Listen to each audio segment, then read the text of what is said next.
Let's talk about a blended interest rate. In math, is also called a weighted average.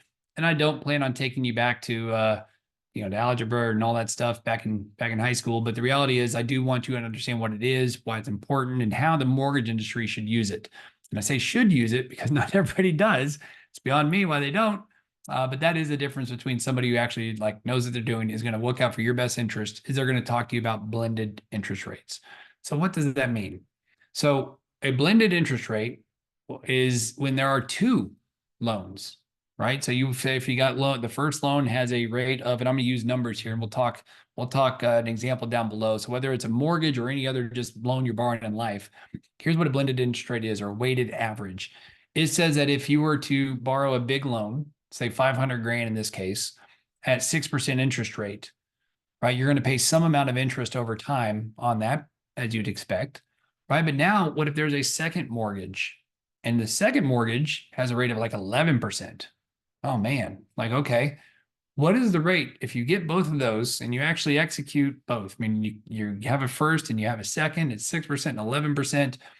What does that blend? Like, what is the average? What is the weighted average of that interest? So that if you had one loan, what would that interest be? So let me rephrase that again. That last part is the most important. This is why it's important. This is why a blended rate is important.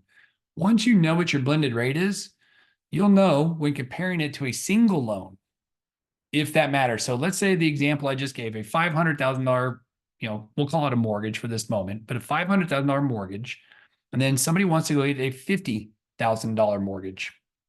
So in that example, you now are going to borrow a total of 550 grand. So now the question is, if I were to go get a single brand new loan for 550 grand, what interest rate do I need on that single loan so that it's comparable and equal to what we're talking about? That is the blended rate. Okay.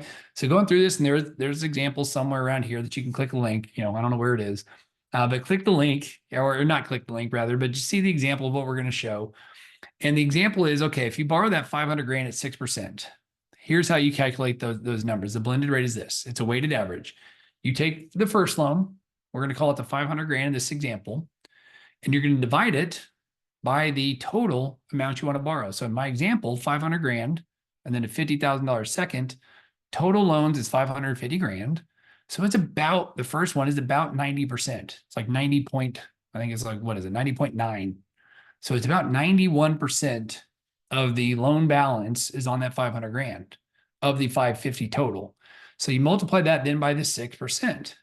Cool. That gives you a number. Secondly, now we get that number, which, by the way, if you do that math, it ends up being 5.454. So 5.454. That's the weight of that first rate. So now we got to take that and add it to the second portion. So for the 50 grand second, divided by the 550 total borrowed, right? That's going to give you 0.091, right? Which makes sense, because if about 91% is on the first mortgage, right? The 500 over 550, then it makes sense that obviously about 9% is left over, and that's the leftover amount on the second. So you got this second piece, and if it's at 11% in this example, that means you multiply the 0.091 by 11%, and that gives you 1.001. So the blended rate in this example is, now you add those two numbers together. The first one where we got 5.454 plus the 1.001 means your blended rate is 6.455. So what does that mean? That means that if you get a brand new loan for 550 grand, or you have the option to get these two loans, if the new loan has a rate of 6.455, it doesn't matter which one you pick. The interest is going to be the same. But if you can get a new loan at 6% for 550 grand compared to the two, then you'll save money. Or if you can get a new loan at 7%, you're going to pay more interest because it's higher than the blended rate of the 6.44 or 6.455 or whatever it is. So the blended rate's important because it helps us compare, the mortgage industry helps us compare what you have or what you could get, whether it's one loan or two. Those are things we take into consideration just to make sure that they're comparable or close. Because if your rate, if you're getting a really big second mortgage, like a $200,000, and the rate's 11%, man, that number goes way up quick. right? So that's why it's really important just to take those into consideration, why blended rates are so important. So here's the good news. The Mortgage Mark team is here to help you and here to do this math for you. You don't have to. If you want to, more power to you. But we're here to do that. And then also just make sure that we're giving you all the options, looking at everything you need and want to do, explore, and just make sure you're making an educated, informed decision on what to do with your financial future. So if you have questions, as always, reach out to us.